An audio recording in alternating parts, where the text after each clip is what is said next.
Bienvenue à ITV et bienvenue à Question Directe qui reçoit aujourd'hui M. Ndiassé Diop. M. Ndiassé Diop est médiateur de l'université Cheikh Anta Diop de Dakar, ancien secrétaire général du syndicat autonome de l'enseignement du supérieur, SAES. M. Diop, merci d'avoir accepté notre invitation. Le débat se pose à l'université depuis quelques mois, bientôt quelques années. C'est l'enseignement à distance ou l'enseignement virtuel. Cette année, l'université Cheikh Anta Diop de Dakar n'a pas encore rouvert ses portes. Des contestations fusent de partout. Certains étudiants disent qu'ils doivent rouvrir les portes de l'UCAD. Au niveau de certains syndicats aussi, les voix s'élèvent pour que l'université reprenne ses cours en présentiel. Pourquoi, au niveau de l'UCAD, vous maintenez l'enseignement à distance ou virtuel? Merci monsieur Diop, et je vous remercie de m'inviter sur ce plateau au nom du recteur de l'université Cheikh Anta Diop de Dakar. C'est vrai que la situation actuelle interpelle l'opinion et beaucoup se posent la question de savoir pourquoi l'université ne rouvre pas ses portes. Je dois signaler que l'université n'a jamais réellement fermé ses portes, autrement dit, n'a jamais cessé de fonctionner. Parce que tout est parti du 1er juin 2023, où il y a eu un événement que l'université n'a jamais connu, un événement à la fois dramatique et surprenant, qui a abouti à l'incendie d'un chapiteau au niveau de la faculté de droit, de saccage d'amphithéâtre et ensuite, disons, d'incendie de la bibliothèque de la faculté de lettres et sciences humaines. Alors, à partir de ce moment-là, on a senti que la notion de sécurité était devenue une notion essentielle pour l'université, parce que le recteur a battu le rappel des troubles entre guillemets, c'est-à-dire la présence des présidents d'amicales, en présence du médiateur et en présence du directeur des affaires pédagogiques. Nous nous sommes tous dit, qu'est-ce qu'il faut faire devant cette situation, en attendant que les autorités prennent peut-être des décisions parallèles ou des décisions beaucoup plus fermes. Tous les présidents d'amicales que nous avons conviés à cette réunion qui n'a pas pu se tenir au rectorat parce qu'il y avait des problèmes de sécurité, cette réunion s'est tenue au niveau du domicile du recteur. Et on a décidé ensemble de finalement demander aux étudiants qui étaient dans le campus social de quitter le campus social parce qu'on ne sait pas à quel moment les situations que nous avons vécues ou la situation que nous avons vécue le 1er juin pouvait s'arrêter. Alors à partir de ce moment-là, les étudiants ayant donné leur accord pour demander à leurs camarades de quitter le campus social et pédagogique, alors il y a eu toute une série de rencontres qui se sont enchaînées pour essayer de voir quelle attitude adopter par rapport aux cours qui devaient nécessairement s'arrêter parce qu'il n'y avait pas la sécurité nécessaire. Alors, après cette rencontre, s'est tenue d'autres réunions dont la préparation a pu permettre d'aboutir à un protocole entre les étudiants et le rectorat, compte tenu du fait qu'à partir de ce moment-là, l'université avait été provisoirement fermée, même si certains établissements n'avaient pas tout à fait rompu avec les cours, parce qu'il y a des établissements qui étaient habitués déjà à l'enseignement en distanciel, à l'enseignement en ligne et à l'enseignement en présentiel. Ce qui n'était plus possible, c'est des enseignements en présentiel à cause des risques encourus. Donc cette décision a été prise de concert avec les présidents des facultés de toute l'université, c'est ça? C'est par la suite que la décision qui systématise ça a été prise au sein du conseil académique. Le conseil académique s'est réuni le 8 novembre pour statuer sur la situation. Qu'est-ce qu'il faut faire? Parce que nous avons traversé un moment où il n'y avait plus de cours en présentiel.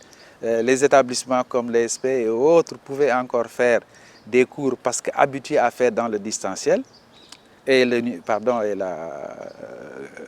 l'enseignement en ligne. Alors, le conseil académique, qui, je le rappelle, a remplacé l'assemblée d'université, parce qu'avant, il y avait le recteur de l'université, l'assemblée de l'université, à la limite, comme les deux entités qui, en fait, régissaient les affaires de l'université.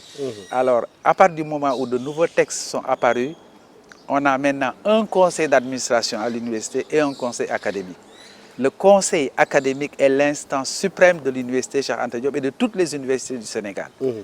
Alors, le recteur a fait réunir ce conseil académique pour que l'ensemble des acteurs, l'ensemble de ceux qui y siègent, prennent une décision par rapport à la situation parce que l'histoire du présentiel qui avait été mise en veilleuse était posée au plus haut niveau.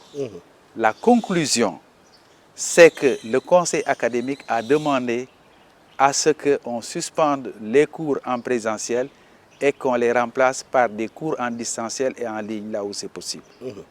Et cette décision prise au niveau de l'instance suprême devait être respectée par tout le monde parce que vous pouvez me demander, mais qui sont les membres du conseil académique? Justement, je vais poser la question. Voilà. Est-ce que les syndicats font partie de ce conseil? Est-ce que la décision a été prise? On a vu les syndicats aujourd'hui contester cette décision en demandant la réouverture de l'université.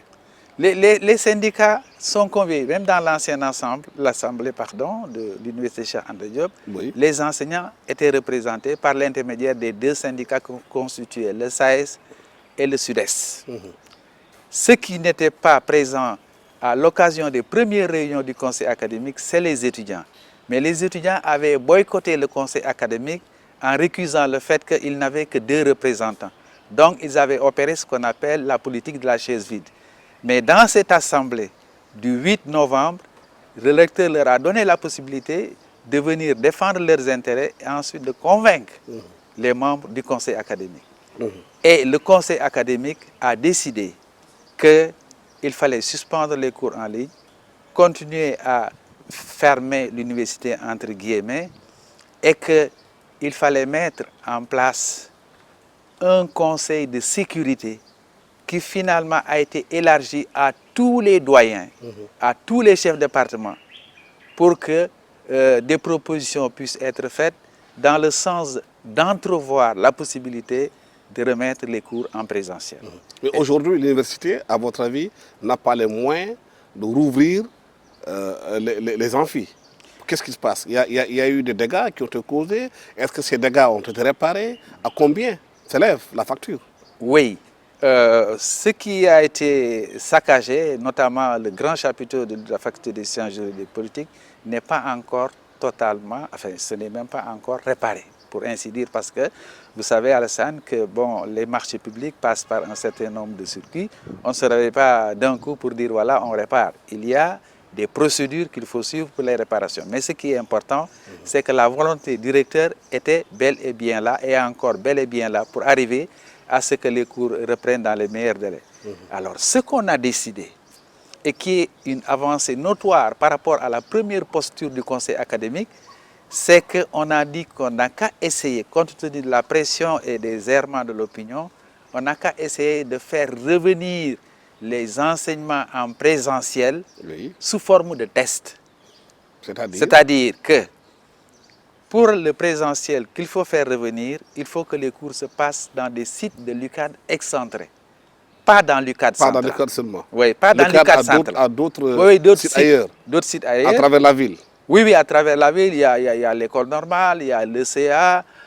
Bon, l'NCTP, c'est encore tout proche, mais on considère ça comme, en tout cas, des sites peut-être un peu excentrés par rapport au noyau central que constitue la faculté des sciences, la faculté de lettres, la faculté de médecine et la FASEC.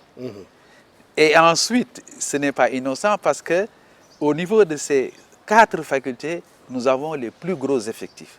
Évidemment, comme c'est le nombre qui entretient l'insécurité, il faut faire de sorte que nous puissions minimiser les risques.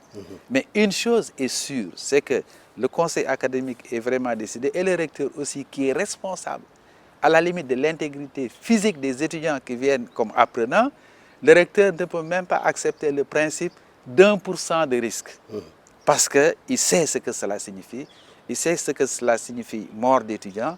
Et donc, on essaie de tout faire pour l'éviter parce que ce serait un non-sens que le recteur accepte le principe de fermer l'université sans une raison bien fondée. Mais les étudiants récusent cette décision de conseil supérieur académique en disant qu'aujourd'hui, ce n'est pas tous les étudiants qui ont accès à Internet, ce n'est pas tous les étudiants qui ont accès aux ordinateurs, ils n'en ont pas. Quand chez eux, ils n'ont pas ces moyens, il y a certains qui risquent d'être lésés.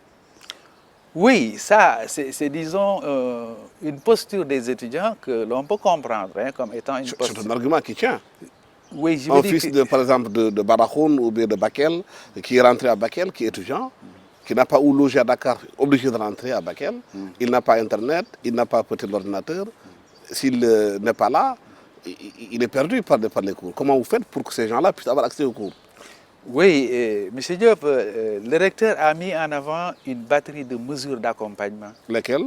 pour permettre que les étudiants rentrés chez eux ne se tournent pas les pouces jusqu'à ce qu'on reprenne en présentiel. Qu'est-ce qui a été fait? Ce que le recteur a fait, et ça c'était sous ma présence, a convoqué tous les présidents d'amicales et leur a demandé, compte tenu de la situation, nous pensons qu'on peut faire, disons, des enseignements à distance. C'est-à-dire? Enseignement à distance signifiant mettre à la disposition des étudiants qui sont dans des secteurs éloignés des ressources pédagogiques et leur donner les outils qui permettent de télécharger les cours qui sont envoyés par l'intermédiaire du net. Ces cours en ligne, ils peuvent les télécharger. À défaut de pouvoir les télécharger, le recteur a envoyé un ensemble de présidents d'amicales dans les régions pour aller avec des polycopies, des documents physiques, des clés USB pour leur permettre d'accéder aux cours qui sont envoyés par l'intermédiaire des plateformes et des blogs. C'est ainsi que ça s'est passé et le gouvernement, pardon, excusez-moi, le recteur a pris toutes les mesures idoines pour que cela soit une réussite. Les présidents d'amicales qui étaient systématiquement contre l'enseignement en ligne, parce que la frontière entre l'enseignement en ligne et l'enseignement à distance, elle est floue. Oui. Mais c'est que l'enseignement à distance consiste seulement à faire parvenir aux étudiants toutes les ressources pédagogiques sans qu'il y ait un contact immédiat entre l'enseignant et les étudiants à travers le net, et que dans ces conditions-là, les étudiants peuvent suivre les enseignements dispensés par le professeur, mais cette formule, les étudiants l'ont récusée, les présidents d'amicales l'ont récusée en disant que nous ne voulons pas d'enseignement en ligne.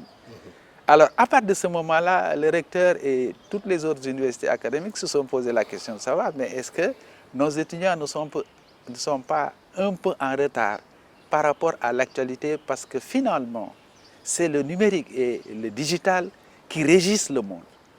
Aujourd'hui, les grandes universités qui ont fait leurs preuves utilisent ces deux outils, si j'ose m'exprimer ainsi, le numérique et le digital pour faire des enseignements à des milliers de kilomètres. Oui, mais la seule différence que ces pays-là, l'Internet est généralisé. Il ne coûte pas cher, il est même gratuit. Au Sénégal, si vous voulez vous connecter à Internet par rapport à un opérateur au Sénégal aujourd'hui, vous voulez avoir la fibre, il faut payer au moins 20 000 francs, plus de 20 000 francs CFA par mois. Oui, Alassane, Il faut des moyens pour ça. Je comprends très bien ce que vous dites, mais il y a un opérateur ici qui s'est engagé auprès des étudiants. Oui. Et moi, j'ai été à la réunion où il nous a conviés. À faire installer pour chaque étudiant? Non, non, pas installer, mais leur donner les moyens d'atténuer un peu les difficultés auxquelles ils sont confrontés. En quoi faisant? En quoi faisant? En leur donnant la possibilité d'avoir un accès presque gratuit.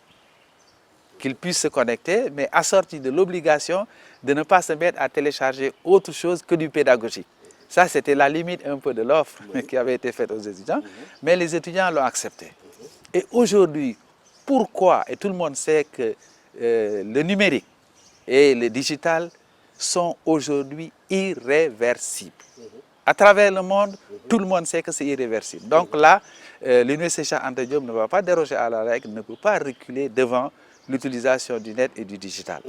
Alors, ce que vous avez dit, les étudiants n'ont certainement pas les moyens, tous, de pouvoir avoir un ordinateur. Oui. Mais Alassane, vous savez très bien qu'aujourd'hui, même votre jeune garçon, il a probablement un portable même iPhone. L'iPhone, au moins, il faut sortir 75 000 francs. Si on vous vole l'iPhone, vous allez obliger votre papa à acheter encore un autre iPhone. On arrive à combien? 150 000.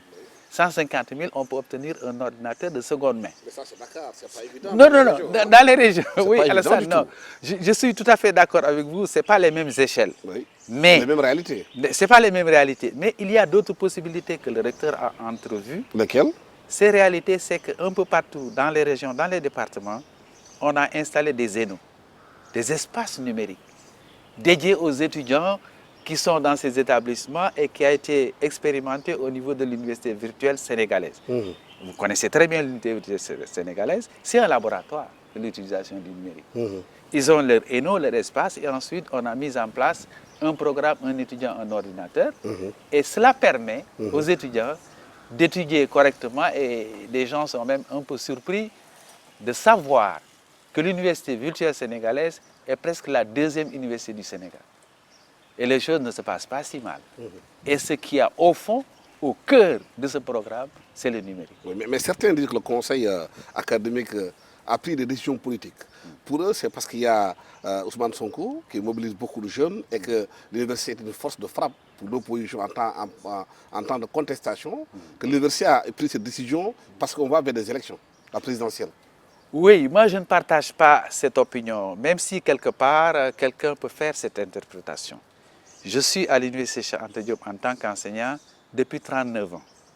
Je vois ce qui se passe, j'analyse ce qui se passe de manière froide, parce que moi je ne fais pas de la politique. Mais vous savez que l'université c'est un lieu de contestation. Oui. Partout, tous les partis qui sont politiques au Sénégal ont des représentants à l'université, qui soient des pouvoirs de l'opposition. Et l'opposition souvent s'appuie sur les étudiants pour contester les décisions prises. Bien et pour l'opposition sénégalaise, les étudiants à l'UCAD sont une manne pour eux de contestation. Et que si le Conseil le prend, c'est en connivence avec l'État du Sénégal pour empêcher demain à ces étudiants non seulement de voter, mais aussi de contester. Oui, je vois. C'est vrai que le politique s'est immiscé dans nos affaires. La définition que je peux donner par exemple de l'université, on peut considérer que l'université est une république de l'esprit. Une république de l'esprit. Qui donc a besoin d'un certain nombre de commodités pour pouvoir fonctionner. C'est un lieu de réflexion, c'est un lieu de diffusion du savoir, c'est un lieu de formation des jeunes. Et de contestation. Alors, la contestation est venue par la suite, parce qu'à l'origine, l'université n'était pas faite pour ça. Oui. Malheureusement, nous avons été gangrénés par la... Depuis 1968, le Sénégal, l'université est une université de contestation. Et les politiciens s'appuient beaucoup sur les étudiants qui sont des électeurs, des citoyens aussi. Est-ce que ce reproche que vous avez fait n'est pas un reproche acceptable, à votre avis? Non, sous certains angles, il est moins recevable. Pourquoi? Pourquoi? Parce que finalement, même dans le syndicat de l'enseignement supérieur, on a banni la politique. On peut avoir une appartenance politique, mais dans les actions et les actes qu'on pose, ne doit pas déteindre un temps soit peu le volet politique. Mais dans la réalité, c'est autre chose. Oui, dans la réalité, c'est autre chose. Bon, moi je vous dis que le SAES a été créé en 1985. Oui. J'y ai été jusqu'à maintenant. Mais je n'ai jamais vu le politique l'emporter sur le règlement intérieur de notre institution, de notre syndicat, qui veut que quelqu'un qui appartient à un comité directeur d'un parti politique ne puisse jamais être secrétaire général du SAES. Et tout le monde a appris et compris que le SAES est l'un des rares syndicats à ne pas être un syndicat qui s'appuie sur des ordres d'ordre politique pour exécuter un certain nombre de besoins. Et d'ailleurs, même si les camarades du syndicat le savent, ce sont les premiers qui vont se lever pour dire non, lui, il appartient à telle formation politique, il veut nous mener sur le plan politique à des combats qui ne sont pas les nôtres, puisque nous avons pour vocation de défendre les intérêts matériels et les moraux des enseignants. Donc, là, c'est vrai, je reconnais que la politique est présente, et d'ailleurs, on fait tout pour que la politique soit absente et du campus pédagogique et du campus social. Mais c'est une autre paire de manches, comme vous avez dit, puisque ces gens-là, en tant que citoyens, parce qu'ils ont la majorité, ont le droit de faire de la politique. Mais la politique ne peut pas prendre le dessus sur la raison d'être de l'étudiant à l'université. La raison d'être, Alassane, c'est étudier, avoir ses diplômes le plus rapidement possible, aller monnayer ses talents et aider ses parents, parce que les parents ont misé beaucoup sur leurs apprenants. Est-ce que vous avez fait une évaluation des dégâts à l'université? Le coût, c'est combien? Bon, moi, je ne sais pas réellement combien c'est, mais je sais que peut-être l'amphithéâtre, j'ose pas avancer un chiffre, mais en tout cas, les réparations, parce qu'on reconstruit, tout a été rasé, finalement, parce que c'était tellement dégradé et brûlé qu'il fallait tout reprendre. Maintenant, je ne sais pas quel type d'amphi on va construire. Et le prix dépendra de ce type d'amphi. Mais je sais que c'est peut-être quelques centaines de millions pour réparer ça, à mon avis. Hein. Bon, si le chapiteau devrait être revenu par rapport à son format premier. Et ça, l'université n'a pas les moyens de réparer ça? Non, l'université a les moyens. Mais une question que personne ne peut éluder aujourd'hui, que personne ne peut cacher, c'est que la sécurité a pris le dessus sur un certain nombre de considérations. Je vous ai dit tout à l'heure. Donc c'est pour des mesures sécuritaires que vous avez préféré l'enseignement à distance et virtuel, pour le moment. Comme palliatif. Oui. Comme palliatif. Jusqu'à quand? Alors, jusqu'à quand? Le recteur a fait une ouverture par rapport à la décision que le 8 novembre, le conseil académique avait prise. On va essayer de reprendre progressivement le présentiel. C'est une grosse avancée à mon avis. Mais en dehors de l'université ou bien le Oui, bon, si on va à l'école normale, vous connaissez l'école normale, je suis sûr. L'école normale, ce n'est pas très loin. Mais ce qu'on ne veut pas, c'est faire entrer les étudiants dans une étuve Oui. qui peut exploser. Oui. Mais si vous reprenez la présentielle dans les structures d'université en dehors, Oui. est-ce que le campus social va ouvrir ou pas? Bon, là aussi, vous posez une très grande question parce qu'il y a, disons, deux modes d'administration, de gestion des deux campus. Au niveau du campus pédagogique, c'est le recteur. C'est un directeur nommé et qui ne répond pas des desiderata du recteur. Ce n'est pas une aberration, cette Ah façon de faire. oui, c'est quelque chose C'est pas une forme de cohérence. Oui, c'est quelque chose qui peut être corrigé. Mais jusque-là, même si le recteur est le président du conseil d'administration du COUD, il ne peut pas faire d'injonction au directeur du COUD. Ça, je n'ose pas dire que c'est dommage, mais C'est une anomalie qu'il faut corriger ou bien? Bon, peut-être ça peut être corrigé puisque les deux campus sont complémentaires. Ils vont ensemble. Ils se tiennent aussi d'un seul tenant. L'idéal aurait été que le recteur soit le président du conseil d'administration, mais que le directeur du CUD puisse être nommé par le rectorat. Dépend du recteur. Par l'université, dépend du recteur. Oui. La dépendance, elle est là. Elle est là. Oui, mais elle n'est pas formelle. Oui, mais dans l'efficacité et dans la pratique, il y a que la direction du CUD est un peu autonome par rapport à un certain nombre de mesures que peut-être le recteur serait tenté de lui faire prendre. Mais quand l'université a eu ces problèmes, le mois de juin, et le saccage, il y a eu un long silence. On n'a pas entendu les intellectuels intervenir à l'université. Quand il y en a eu, certains en ont parlé, d'autres se sont tus. Il y a eu même des camps, certains qui sont pour, qui sont pour nous. Comment peut-on expliquer cette situation? Alors là, cette situation me désole, mais je suis bien placé peut-être pour donner mon point de vue là-dessus, parce que moi, je ne fais pas de la politique. Mais j'observe ce que j'appelle, dans le jargon syndical, mes camarades. Ça a été une très grosse surprise et une déception pour ceux qui ont à cœur de voir l'UCAD grandir et rayonner à travers le monde. Nous n'avons pas eu, malheureusement, nous avons tout à l'heure parlé des syndicats, mais nous n'avons pas eu cette mobilisation de la communauté universitaire pour dire jamais plus cela. Et on a été déçus sur ce plan-là, ça je le dis très honnêtement. Et curieusement, mais le recteur, il est membre du SAES. Moi, je suis membre du SAES, même si je suis à la retraite, je suis membre du SAES. Et les textes permettent qu'un ancien soit en fait un membre du SAES. Est-ce qu'on peut dire que la politique a pris le dessus à l'université sur le pédagogique? Pas encore. Ce serait trop dommage. Mais la politique influence directement ou indirectement les activités pédagogiques. Je ne peux pas dire aujourd'hui qu'un enseignant qui va faire un cours en amphi va privilégier la politique à la pédagogie. C'est quand même des camarades que je connais.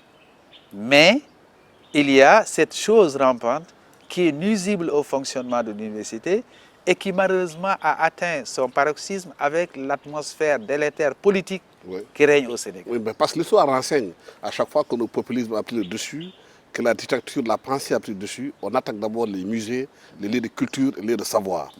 Le CECI, c'est un lieu de savoir. L'université de la bio, c'est un lieu de savoir qui a été directement attaqué. Et ça fait réfléchir à beaucoup d'intellectuels que c'est une pente dangereuse qui est prise. Et on entend au silence assourdissant la plupart des intellectuels considérés comme des Sénégalais par des intellectuels libres qui sont tués. Et ces intellectuels se sont tués et c'est dommage parce que moi je n'ai pas entendu la société civile se dresser comme un seul homme pour dire qu'il faut se battre contre ce qui a abouti à l'incendie du chapiteau au niveau de l'université Cheikh Anta Diop de Dakar. Mais des enquêtes ont été faites à la décharge des étudiants. Oui, après les incendies. À la décharge des étudiants, l'initiative ne semble pas venir de nos étudiants, de nos présidents d'amicales et autres. Ça vient d'où? Alors, il y a des enquêtes. Moi, je ne suis pas dans le secret. Les enquêtes ont montré que ceux qui sont intervenus sont hors de l'université, c'est ça? Ils disent que, effectivement, ce sont des gens qui ne sont pas connus au bataillon de l'université, bien entendu, accompagnés certainement d'étudiants.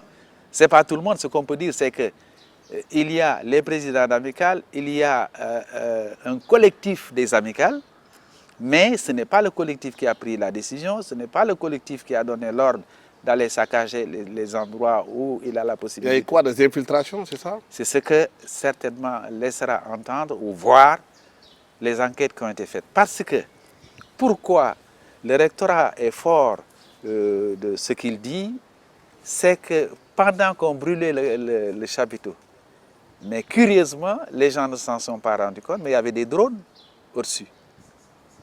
Et le drone a cette possibilité. Si j'ai Alassane Samba Diop en face de moi, si le drone prend votre photo et qu'on vient interroger la plateforme, on va tout de suite dire Abdoulaye Samba Diop va donner toute votre filiation, l'université d'appartenance, et en ce moment vous serez épinglé. Est-ce qu'il y a eu des arrestations? J'ai dit que c'est en cours, tout est en cours. On n'a pas encore statué sur les responsabilités et ce qui est important, et je le souligne avec force, les étudiants se sont voulus transparents dans cette affaire. Ils ont dit à qui voulait l'entendre que si ces fauteurs de troubles sont identifiés, on n'a qu'à les châtier. Ça, les présidents d'amicales actuels, au nombre de 10, l'ont tous dit, sans exception. Donc ça, c'est rassurant. Évidemment, les promesses qu'ils nous ont faites, on ne sait pas si elles seront tenues ou non, parce qu'en contrepartie de la réouverture de l'université en présentiel, ils ont dit qu'ils s'érigeraient en tout cas contre tout ce qui pourrait à nouveau amener l'institution dans la tourmente. Mais est-ce qu'il y a des enjeux par rapport à la réouverture de l'université? Parce qu'on sait qu'au niveau du COUD, il y a beaucoup de chambres qui sont des fois occupées par des gens qui n'ont rien à voir avec l'université. Il y a des présidents d'amicales qui profitent aussi, qui ont des quotas, qui peuvent les louer. Il y a au niveau du COUD aussi des gens qui sont intéressés à la réouverture de l'université du COUD. Parce qu'il y a beaucoup d'enjeux financiers aussi. Non, je vois, Alassane, que vous connaissez très bien le COUD. Ce que vous dites est une réalité qu'on essaie de combattre. Parce que cette réalité-là gangrène la bonne marche de l'institution. Avant qu'une décision ne soit prise à partir de cette année, les étudiants présidents d'amicales avaient la possibilité de démarger sur un quota qu'on appelle le quota social, c'est-à-dire le nombre de chambres allouées à chaque président d'amicale, qu'il avait la latitude de prendre et de louer ou sous-louer. Ça dépend de quel angle on prend. Et il met l'argent où? Dans sa poche? Ou d'autres, Alassane. Donc l'argent leur revenait. Peut-être ce serait moins grave si l'argent qui a été pris par les présidents d'amicales au nom du quota reçu du COUD était dans une caisse qui serait laissée à l'amicale s'il devait y avoir alternance, peut-être on dirait moins non. Mais ce n'est pas le cas. Et l'autorité a pris le problème par la corde. Comment prendre le problème par la corde? C'est dire que voilà, les quotas, on va essayer de les rendre le plus petit possible, le moins important possible. Ainsi, à partir de cette année, 70% des chambres sont données par ordre de mérite, sur une plateforme visible et que tout le monde peut regarder ou visiter. Les 30%, c'est ce qui constitue le quota social. Mais le fait que les étudiants aient accepté cela, le directeur COUD est allé même jusqu'à dire qu'on peut donner 90% des chambres disponibles dans le cadre du quota pédagogique. C'est-à-dire que c'est le quota auquel on accède par les résultats. Mais il y a aussi que les employés du COUD ont droit à un quota parce que, étant peut-être comme on le fait quelque part ailleurs, dans une institution qui peut donner ce qu'on peut appeler, je ne dirais pas vraiment des gratifications peut-être, ou un droit du fait qu'ils travaillent là-bas, peut-être quelques chambres pour finalement loger leurs enfants, parce que même dans la période coloniale, il y avait qu'on pouvait partir à la retraite et se faire prendre son fils. Bon, ça c'est quelques traditions, mais il ne faut pas exagérer. Il y a aussi d'autres qui émergent sur ce quota social-là, mais je pense qu'avec le jalon posé cette année, 70% exclusivement réservé aux pédagogiques, 30% pour le quota social, on peut arriver à régler un peu le problème. Et ce qui a encore gangréné la vie de l'institution à travers la présence des étudiants organisés sous forme d'amicales, ce sont les subventions. Et je me souviens, encore avant le départ de Cheikh Omar Anne du ministère de l'Enseignement supérieur, le ministre avait décidé de supprimer les subventions qu'il donnait aux amicales au moment de leur installation. Et ces subventions-là, le recteur ne les voyait même pas. Ça passait par le recteur, mais on disait donnez ça au médiateur. Qu'il ait la latitude de distribuer ça au président. Voilà. D'accord. Merci infiniment à Ndiassé Diop. Je vous rappelle que vous êtes le médiateur de l'université Cheikh Anta Diop de Dakar. Vous êtes ancien secrétaire général du syndicat autonome de l'enseignement universitaire, SAES, à Dakar, ici au Sénégal. Merci d'avoir été avec nous pour nous parler des difficultés au niveau de l'université, surtout pourquoi le rectorat a décidé de poursuivre l'enseignement à distance et l'enseignement virtuel à l'UCAD, compte tenu des difficultés dont vous avez parlé, de rouvrir l'université par rapport à des questions de sécurité. Merci à l'équipe technique qui m'a accompagné pour la réalisation de cette émission. Merci, au revoir.